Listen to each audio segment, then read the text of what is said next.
During this time in Minecraft's history, the game's creator, Notch, kept a blog where he would tease several future features before they released. This is an image that he posted around this time to the said blog. I wonder what it could mean. Watch to the end to find out. Welcome back to BetaWorld, the series where we travel through Minecraft's history to collect all the treasures and secrets and just learn all about the history of the game. Today we're going to be talking about Indev 2010-0125, the version which we upgraded to at the end of last. Without further ado, let's jump into the changelog. Torches will now emit particles, which kind of look like fire and smoke. Lava will also emit a similar particle. When placed in a formation like this, and the source is broken, the lava will eventually harden into stone as long as it's exposed to air. It just takes a little while sometimes. TNT also behaves pretty differently in this new version. Here, see if you can guess what's changed.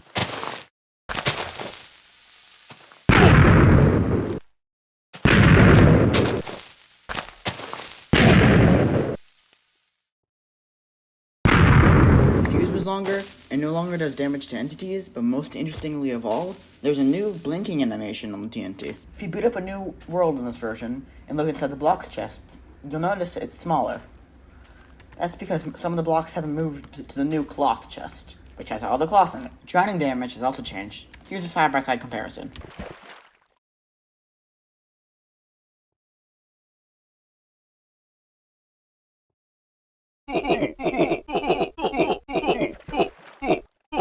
That's actually every major change in Indev 2010-0125. It was a fairly small update, so I figured we should move on to Indev 2010-0128, the next version. Except there's only one problem with that. The initial version of Indev 2010-0128 is lost. So we're going to be covering everything new in that version, except in the re-upload, which is not lost. I hope that makes sense. I guess that means we get to use the time machine again. Let's go. Like I said, this thing is only able to bring us one version at a time forward, but it'll suffice. Let's boot it up. Looks like we've arrived. And yeah, this is a really, really big update. You can already see one of the changes. Our hotbar is super small, and same thing with the settings menu. It's kind of odd, but I can look past it for now. It makes it easier for you guys to see the screen after all. Let's cover some more changes. All the ores have new drops. Coal ore now drops coal instead of slabs. We'll take a look at this item in a moment. Iron ore now drops iron ore instead of an iron block. And gold ore drops gold ore again instead of a gold block. Now let's take a look at this coal. I guess while I'm here I'll mention some changes with the inventory. You can now separate a stack with the other click button, like planks. I can take one off at a time over here. Also, the maximum stack size has changed from 99 to 50 in the inventory only. In chests, it's still 99 for some reason. Next up is the feature that this update is probably most known for and most important for. It's also the feature which I teased you at the beginning of the video with Notch's blog image. By pressing the B key on your keyboard, you open up the crafting menu. There is one thing you can do with it. Let me show you. The only crafting recipe in the game at this point, which is when you craft one thing into another, is an apple in the top left corner making a arrow. This is it. Crafting has been officially added to the game. Now, it is officially Minecraft. The rest of the features of this update, I am unfortunately unable to show in my world due to it being too old. So I'll be hopping into a different world to show you them. If you notice in the house, all the chests have stacks of 100 now. This is because the stack size has been changed around a little bit in this update. Additionally, in the new house, although nothing new appears in the blocks chest, there are a bunch of new additions in the items chest. Take a look at this. These over here are emeralds. They're new in this update. They come from emerald ore, which we're going to have to go into the caves to find. They also have this sword, shovel, pickaxe, and axe that kind of look like them. I wonder if they're related. Swords as a whole are also new in this update, with a default one, kind of like the shovel, pickaxe, and axe we've been using this whole time, and seemingly 2 other tiers of materials. This one kind of looking brownish, not sure what it's made of, and this one kind of looking like it's made of stone, maybe? Again, I'm not sure. We'll have to look in future versions to see what these are. We can also see the coal, which we saw in BetaWorld, and these 2 over here. These kind of look like iron and gold bars a little bit. Maybe this will be expanded upon in a future update. Who knows? But anyway, without further ado, let's go into the mines and find some of this new emerald ore. I guess while we're here, I can touch on a little bit how caves work in this version. I mean, they're pretty basic. It's just stone and ores and the occasional mushroom. I've been traveling through quite a few of them in search of these emeralds. They're pretty rare, but I guess I didn't know just how rare. Anyway, I'll keep blasting for now. Okay, looks like we found some. Let me grab some blocks so I can take a look at this ore.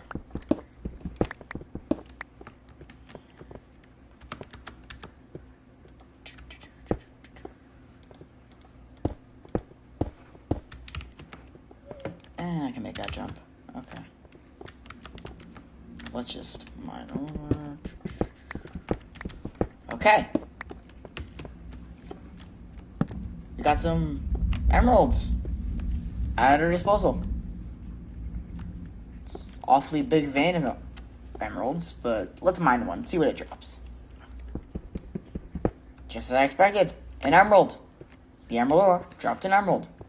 How cool. Let's count up how many emeralds there are. We mined 1, 2, 3, 4, 5, 6, 7, 8, 9, 10, 11, 12, 13, 14, 15, 16, 17, 18, 19, 20, 21, 22, 23, 24, 25, 26, 27, 28, 29, 30, 31, 32, 33. Then we have to go all the way back over here to finish the thing on the other side.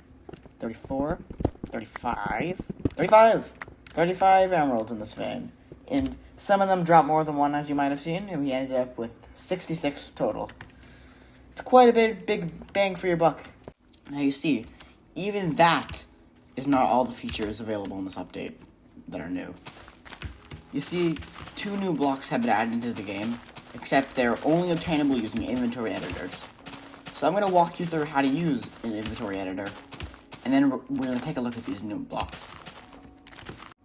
Step 1 is to get a world where you have an item in your slots that you'll be using to replace with another item. For example, I'll have a dirt in one slot and dirt in another. Let me just separate it out real quick. Okay, then we're going to save the world. What you're going to want to do is head to an MBT editor website. I'll leave the one I'm using in the description, and go to this entity section. From there, you have a couple different options. You could search each individual entry in the entities list, or you could go up here in this handy dandy search function. Let's search player. Aha, number 3. That's me. So the player has a field called the inventory. We're going to open up, and remember how we had 2 dirt blocks in there earlier? This is in slot 0 and in slot 1, the 2 dirt blocks. Now we're going to change the ID on it to the IDs of the new items. I'd recommend using the Minecraft wiki, which I'll also link in the description for doing this. Okay. I found out that one of the new blocks has an ID of 57, and the other one has an ID of 55. ID 56 is the emerald ore which we found earlier. So, now we're going to save the file, and then we're going to open up the file in Minecraft. I'll meet you back in there. Aha! We've done it! The 2 dirt blocks have been replaced with the 2 new items. Let's cover this first one first. Looks as though it might be an emerald block, kind of like the gold and iron ones. Actually, I think it has the same texture as the gold and iron ones. Fascinating. Fascinating indeed. Looks like it's about the same as they are. Let's kind of odd that it's unobtainable, but that makes sense with how they changed ore drops in this update. But what's this other one? It doesn't appear in my hand at all. Very, very odd indeed. Let's see what happens when I place it. It made a sound, but there seems to be nothing here. Oh! You can only place it on walls, looks like. Okay, this is the gear, or the cog, depending on who you ask. It has an animated texture, kind of like lava or water, and it only goes on walls. That one we placed earlier actually does exist, just we have to place a block next to it for it to appear. See? It does exist. There's no actual way to break these blocks, unlike other blocks. The cracked texture goes on the block behind it. The only way to truly remove it is with explosions. When placed next to each other, they actually have their animation changing so they get interlocked. This is a really interesting addition. I hope it gets expanded upon later. Anyway, since I can't obtain any of this new emerald stuff or the gears in main BetaWorld via normal means, tell me in the comments if I should allow myself to use inventory editing to get them. I would like to, but if you think that's cheating, that's okay too. Just let me know in the comments. But for now, let's move on. But with that, we're done for today. That's everything new in this update. If you like what you see, please subscribe and like. This will be a series, and next episode is going to be an interesting one. So, until then, bye-bye.